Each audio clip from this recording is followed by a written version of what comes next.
Today we are going to start a new topic from our chapter 2, that is acids, bases and salts for class 10 students. I hope you all are studying well and you all are preparing notes honestly for your final exams. So all the best for that. So let's continue. Today our topic is the importance of pH in our day to day life. यानी हमारे रोजमर्रा की जिंदगी में, हमारी daily life में, हमारी everyday life में इन पीएच का क्या इम्पोर्टेंस है, किस किस तरीके से हम इससे इंटरेक्ट करते हैं, उसके बारे में थोड़ा सा चर्चा करते हैं आज। देखिए, हम जानते हैं कि जो हमारी एलिमेंट्री कैनाल है, एलिमेंट्री कैनाल में स्टमक वाले पोर्शन में गैस्ट्रिक ग्लैंड से HCl सीक्रेट होता है, हाइड्रोक्लोरिक एसिड। अब वो हाइड्रोक्लोरिक एसिड एक्चुअली जो हमारी एलिमेंट्री कैनाल में है वो डाइल्यूट फॉर्म में है और इसका पीएच लगभग 1.4 के आसपास होता है। ठीक है, तो ये जो डाइल्यूट HCl है ये हमारे स्टमक में जब ज्यादा अमाउंट में सीक्रेट होने लगता है, either because of over eating, okay, और because of not eating for long time, तो इस वजह से अगर किसी तरीके से HCl की प्रोडक्शन, HCl का सीक्रेशन ज्यादा अमाउंट में बढ़ जाता है एलिमेंट्री कैनाल के अंदर, तो उस पर्सन को उसमें जलन महसूस होने लगती है अपनी डाइजेस्टिव ट्रैक्ट के अंदर, यानी उसको एसिडिटी महसूस होती है। तो उस एसिडिटी से रिलीफ दिलाने के लिए हम क्या कर सकते हैं, क्योंकि ये एसिडिक नेचर का है सब्सटेंस, तो इसलिए हम कोई एल्कलाइन नेचर का कोई सब्सटेंस जैसे कि MgOH और दूसरा NaHCO3, इनको हम इस्तेमाल करके उस पर्सन को उस एसिडिटी से रिलीफ दिला सकते हैं। ठीक है, क्योंकि आपको पता है कि एसिडिटी जब बढ़ेगी तो उससे इंडाइजेशन कॉज होगा और उसको, पेशेंट को, उस पर्सन को खाना पचाने में दिक्कत होगी और उसकी वजह से ये जो सब्सटेंसेस हैं जो हम बेस यूज करते हैं इसको रिलीफ दिलाने के लिए, इसका इस्तेमाल इसलिए किया जाता है क्योंकि वो बेसिक नेचर के हैं और इसीलिए वो एसिड के साथ रिएक्ट करके उसको न्यूट्रलाइज कर देते हैं। और जब एसिड की एसिडिटी खत्म होगी, न्यूट्रलाइज होगी, तो उस पर्सन को रिलीफ मिलेगा एसिडिटी में।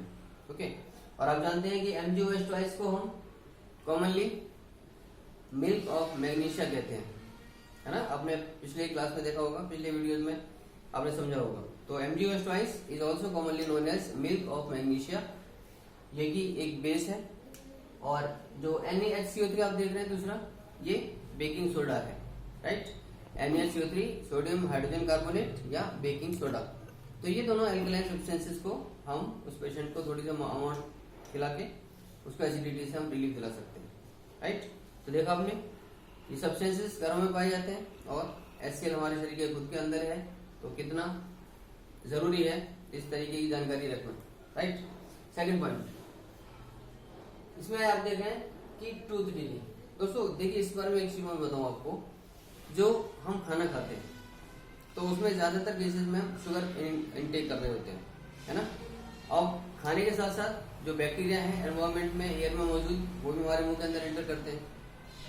अब अगर कोई पेशेंट, कोई पर्सन बहुत लंबे समय से थोड़ी लापरवाही दिखाता चला आ रहा है, अपने माउथ को प्रॉपरली वो ब्रश नहीं करता, प्रॉपरली साफ नहीं रखता टाइम टू टाइम, तो ऐसे पर्सन के अंदर क्या होता है, जो ओरल कैविटी है, माउथ कैविटी, वहां पर जो बैक्टीरिया मौजूद होते हैं, क्योंकि हम मुंह खोलेंगे, मुंह के अंदर बैक्टीरिया जाएंगे, चाहे खाने के लिए चाहे बात करने के लिए, तो bacteria usually enter our mouth. Okay, so अब ये जो बैक्टीरिया है, या जिन लोगों को कुछ न कुछ समय समय पर कुछ न कुछ खाते रहने की आदत होती है, तो ऐसे केसेस में जो स्वीट सब्सटेंस यानी शुगर जो होते हैं, उन शुगर के ऊपर ये बैक्टीरिया एक्शन करता है। ठीक है, अब इस बैक्टीरियल एक्शन की वजह से, क्योंकि बैक्टीरिया जो एक्शन करेगा शुगर पर, जब बैक्टीरिया डिकम्पोज करता है, डिग्रेड करता है, तो वहां लैक्टिक एसिड फॉर्म करता है। ओके, लैक्टिक एसिड का formula CH3 CHOH COOH। Okay, तो ये लैक्टिक एसिड उसने बनाया बैक्टीरिया ने। अब ये लैक्टिक एसिड क्योंकि एक माइल्ड एसिड है, वीक एसिड है, तो ये धीरे धीरे जो हमारे दांतों के ऊपर का सबसे जो हार्डेस्ट पोर्शन है, दैट इज इनामेल, है ना, इस इनामेल को वो धीरे धीरे डिसॉल्व करना शुरू करता है। क्योंकि इनामेल किसका बना होता है, कैल्शियम फॉस्फेट का।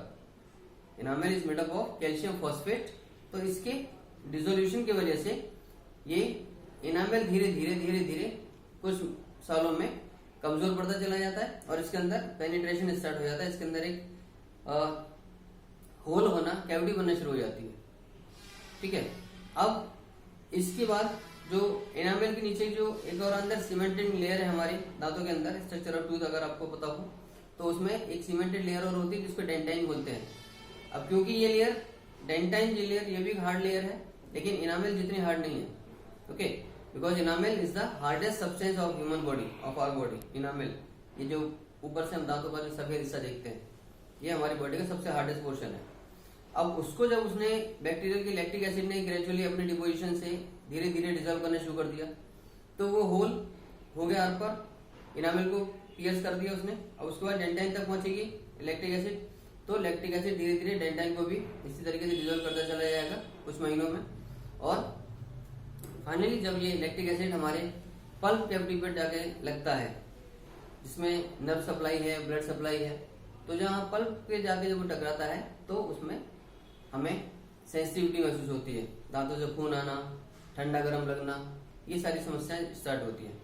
और वहीं से फिर जिसको हम बोलते हैं टूथ डिके स्टार्ट हो जाता है या दांतों में कैविटी होना शुरू होता है। ठीक है, तो बेसिकली जो टूथ डिके है वो तब स्टार्ट होता है जब हमारे दांतों के अंदर, हमारे मुंह के अंदर जो लैक्टिक एसिड एडिशन प्रोड्यूस हो रहा है, उस एसिड की पीएच वैल्यू अगर 5.5 से कम हो जाती है तो ओके, यानी 5.5 से कम जब पीएच वैल्यू होने लगेगी लैक्टिक एसिड की, उस एसिड की फॉर्मेशन की वजह से, तो 5.5 पीएच से कम पीएच के बाद हमारा जो टूथ डिके है, जो हमारे दांतों में कैविटी है, वो बनना शुरू हो जाती है, दांतों के गिरने की समस्या शुरू हो जाती है, दांत कमजोर होने लगते हैं। ओके, तो इसलिए हमें इससे बचने के लिए क्या करना चाहिए, क्योंकि ये एसिडिक एनवायरमेंट है हमारे माउथ के अंदर, तो इसलिए हमें जो एल्कलाइन बेसिस वाले जो टूथपेस्ट होते हैं उनको हमें रेगुलरली कम से कम दिन में 2 बार, सुबह और शाम को ब्रश करना चाहिए। तो ये जो बेस है, ये जो टूथपेस्ट है जनरली, इनका पीएच लगभग 8.0 के आसपास होता है। तो क्योंकि ये स्लाइटली एल्कलाइन है, स्लाइटली बेसिक है, तो ये उस एसिड को, वीक एसिड को, माइल्ड एसिड को रिमूव करते रहते हैं टाइम टू टाइम। अगर हम दिन में 2 बार ब्रश करेंगे तो इस तरीके का लैक्टिक एसिड का जो डिपोजिशन है, जो ठहराव है हमारे मुंह के अंदर, वो नहीं बना रहेगा और इसकी वजह से हमारे दांतों की जो कैविटी फॉर्मेशन है वो भी नहीं होगी। राइट, टूथ डिके हम रोक सकते हैं, प्रिवेंट कर सकते हैं by brushing 2 times with a proper and good quality of toothpaste which has a pH value about 8. Okay, that is we should be slightly alkaline. अच्छा, अब बात करते हैं अपने अगले टॉपिक की, जिसमें पीएच ऑफ सॉइल है। आप जानते हैं कि ज्यादातर जो प्लांट्स हैं वो लगभग 7 पीएच के आसपास की सॉइल में ज्यादा अच्छा ग्रो करते हैं, क्योंकि 7 एक न्यूट्रल पीएच है। तो सॉइल को एक अच्छी कल्टीवेशन के लिए, एक अच्छे ग्रोथ के लिए सॉइल को ना तो एसिडिक होना चाहिए ना बेसिक होना चाहिए। ठीक है, तो ज्यादातर प्लांट्स की ग्रोथ 7 पीएच पर अच्छी होती है। लेकिन कई बार क्या होता है, किसी कारण से सॉइल की पीएच कई बार एसिडिक हो जाती है या कई बार थोड़ी बेसिक हो जाती है। यानी हम ये कह सकते हैं कि नेचुरल एनवायरमेंट में, नेचुरल सिचुएशंस में कई बार सॉइल की पीएच 4 से लेके 8.3 तक वेरी कर सकती है। यानी इतना एसिडिक हो जाता है कि 4 पीएच तक आ जाती है और इतना स्लाइटली बेसिक हो जाती है, कई बार 8.3 तक पीएच चली जाती है उसकी।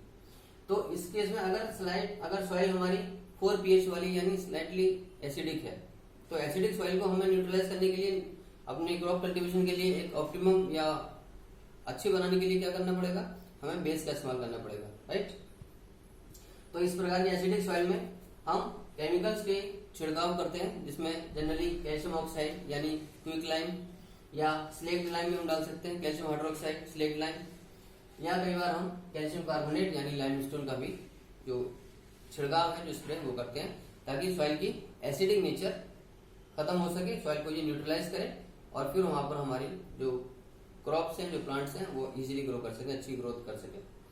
और अगर सॉइल किसी तरीके से बेसिक नेचर का है, 8.3 पीएच वैल्यू तक की सॉइल है अगर मान लीजिए, तो एल्कलाइन सॉइल को न्यूट्रलाइज करने के लिए हमें कुछ ऐसे मैन्योर्स, कुछ ऐसे नेचुरल कंपोस्ट को इस्तेमाल करना पड़ेगा जो कि एसिडिक नेचर कंटेन करते हैं। और मैन्योर का और कंपोस्ट का इस्तेमाल करके, आप जानते हैं कि मैन्योर और कंपोस्ट मीन्स जो डेड और डिकेइंग ऑर्गेनिक मैटर होता है, जो हाउस होल्ड वेस्ट है हमारे, एग्रीकल्चरल वेस्ट, तो उनको हम डाल के उस एल्कलाइन पीएच वैल्यू वाली सॉइल को हम न्यूट्रलाइज कर सकते हैं, राइट। चलिए अगले अपने टॉपिक की तरफ बढ़ते हैं, एसिड रेन। आप जानते हैं कि जो पॉल्यूशन है, पॉल्यूशन की वजह से कई सारी टॉक्सिक गैसेस, हार्मफुल गैसेस हमारे एनवायरमेंट में रिलीज होती हैं, है ना। अब जैसे क्लोरोफ्लोरोकार्बन्स हैं, सल्फर डाइऑक्साइड है, कार्बन मोनोऑक्साइड है, कार्बन डाइऑक्साइड है, तो ये कुछ गैसेज ऐसी हैं जो हम पॉल्यूशन के जरिए एनवायरमेंट को रिलीज करते हैं, और उसकी वजह से जब इनका अमाउंट, इनका कंसेंट्रेशन ज्यादा बढ़ जाता है, तो जो सल्फर डाइऑक्साइड है बेसिकली, या CO2 भी है, तो ये क्या करती हैं, ये उस वाटर के साथ डिजोल्व होके, वाटर के साथ मिक्स होके एसिड रेन के रूप में जमीन पर गिरती हैं। यानी वो जो बरसात होगी उसकी बूंदें, बारिश की बूंदें उस वक्त एसिड कंटेनिंग होंगी, और उस एसिड रेन को हम तब मेजर करते हैं जब हम ये समझते हैं कि उसकी पीएच वैल्यू 5.6 से अगर कम होती है तो अगर 5.6 वैल्यू अगर पीएच वैल्यू है उस एसिड रेन की, तो वो हमारे लिए नुकसानदायक है। बिकॉज वाटर जनरली आप जानते हैं प्योर वाटर का पीएच 7 है, तो जब पीएच वैल्यू कम होने लगेगी, ये जो हार्मफुल गैसेज हैं जैसे मैंने बताया कार्बन डाइऑक्साइड या सल्फर डाइऑक्साइड, ये उस वाटर के साथ ऐड होके H2SO3, सल्फ्यूरस एसिड या H2CO3, कार्बोनिक एसिड वगैरह, ये एसिड्स जो फॉर्म करते हैं गैस के साथ मिक्स होकर वाटर के साथ, और फिर वो एसिड के रूप में वो नीचे वो बारिश की बूंदों के साथ गिरते हैं, ठीक है। तो इस रेन को एसिडिक रेन कहा जाता है, एसिड रेन कहा जाता है, जिसकी पीएच 5.6 के लगभग होती है। तो इस तरीके की जब सॉइल में अगर एसिड रेन है, और आप जानते हैं एसिड रेन हमारे जो एक्वेटिक एनिमल्स हैं, जो हमारे मार्बल के बने हुए मॉन्यूमेंट्स वगैरह हैं, इन सब के लिए कितना नुकसानदायक है, कितना डेंजरस है, क्योंकि वो एक्वेटिक एनिमल्स की रेस्पिरेशन को वो पूरी तरीके से प्रोहिबिट करते हैं, रोकते हैं, और इसकी वजह से कई सारे एनिमल जो एक्वेटिक एनिमल्स हैं जैसे फिश वगैरह, इनकी मृत्यु भी हो जाती है। तो इसीलिए इस तरीके के अगर एसिड रेन से हमें छुटकारा पाना है तो हमें क्या करना पड़ेगा, कोई एक बेसिक सब्सटेंस यूज करना पड़ता है उस केस में, जैसे कैल्शियम कार्बोनेट, लाइमस्टोन, इसको हम यूज करेंगे तो उसकी जो एसिडिक नेचर है वो न्यूट्रलाइज हो जाती है। ओके, तो उसका इफेक्ट जो है वो हम काफी हद तक डिक्रीज कर सकते हैं, रिड्यूस कर सकते हैं। एक प्लेनेट है वीनस। हम जानते हैं कि वीनस पे किसी तरीके की लाइफ सस्टेन नहीं करती, लाइफ एग्जिस्ट नहीं करती, क्योंकि वीनस के जो मैन्युफैक्चरिंग है, वीनस जो प्लेनेट है एक्चुअली वो बड़े बड़े मोटे मोटे क्लाउड्स का बना हुआ है, जो कि सल्फ्यूरिक एसिड के क्लाउड्स हैं। तो वीनस का जो अपना कंपोजिशन है वो बड़े बड़े थिक क्लाउड्स का, that is made up of sulphuric acid. तो इस वजह से सल्फ्यूरिक एसिड की एसिडिक नेचर की वजह से, क्योंकि ये स्ट्रॉन्ग एसिड है, तो इसकी वजह से हम किसी प्रकार की वहां लाइफ का एग्जिस्टेंस नहीं देखते on the planet Venus. Okay, now last topic is, कई प्रकार के एनिमल्स भी ऐसे हैं, कुछ प्लांट्स भी ऐसे हैं जो अपने सेल्फ डिफेंस के लिए ये एसिड्स को या बेसिस को इंजेक्ट करते हैं, यानी ये उनका अंदर एक सेल्फ डिफेंस मैकेनिज्म भी है। ठीक है, देखिए आंट, चींटियां हम जानते हैं, मधुमक्खी, हनी बी, और एक प्लांट है नेटल लीफ। तो इन प्लांट्स में नेटल लीफ की स्टिंग से अगर कोई इंसान उसको टच कर जाता है तो उसकी स्किन के अंदर वो उसके जो स्पाइन्स हैं, जो थॉर्न्स हैं, उसके जरिए एक बड़ा ही फॉर्मिक एसिड इंजेक्ट किया जाता है, हनी बी के द्वारा भी, आंट स्टिंग के द्वारा भी। इन तीनों ही केसेस में ये हमारी स्किन में पियर्स करके, और जो मिथेनोइक एसिड है या फॉर्मिक एसिड है HCOOH, इसको ये इंजेक्ट कर देते हैं, जिसकी वजह से हमें एक बहुत तेज बर्निंग पेन महसूस होता है और बहुत ज्यादा इन्फ्लेमेशन, एक जलन सी महसूस होती है वहां पे। तो क्योंकि ये एसिडिक है तो इसलिए इसको न्यूट्रलाइज करने के लिए जनरली हम लोग बेकिंग सोडा का इस्तेमाल करते हैं। तो अगर जिस जगह पे चींटी ने काटा है या हनी बी या मधुमक्खी ने काटा है या नेटल लीफ का टच हुआ है, तो उस बर्निंग पेन वाली जगह पे हम बेकिंग सोडा को अगर हम रगड़ देंगे तो बेकिंग सोडा के रबिंग से हम उस मिथेनोइक एसिड की जो एसिडिक बर्निंग है उससे हम छुटकारा पा सकते हैं, काफी हद तक रिलीफ मिल सकता है by using baking soda on that particular point on the skin. इसी तरीके से जो पीली वाली वास्प आपने देखी है ना, वो पीली वाली वास्प क्या है, हमारी बॉडी में जब काटती है तो वो एल्कलाइन इंग्रेडिएंट्स इंजेक्ट करती है। अब उसमें कोई एक एल्कली नहीं है, उसके कई सारे एक्टिव इंग्रेडिएंट्स उसके स्टिंग में पाए जाते हैं वास्प के, जो कि हमारी बॉडी में बेसिक नेचर यानी एल्कलाइन नेचर को इंजेक्ट करते हैं। और इसके बर्निंग पेन से छुटकारा पाने के लिए हमें ऑब्वियसली इसको न्यूट्रलाइज करने के लिए हमें एसिड इस्तेमाल करना पड़ेगा। तो घरों में जो अवेलेबल होता है विनेगर, माइल्ड एसिड है, उसको हम अगर उस जगह पे इसीलिए रगड़ देंगे तो उससे हमें वास्प के कांटे वाली जगह से जो बर्निंग पेन है उससे छुटकारा मिल जाता है। So guys, pH is very important in our life, as you saw. So that's all for today. In our next class, we'll discuss about salts, which is our one of the important topics. Thank you. God bless you. Keep watching. Stay safe.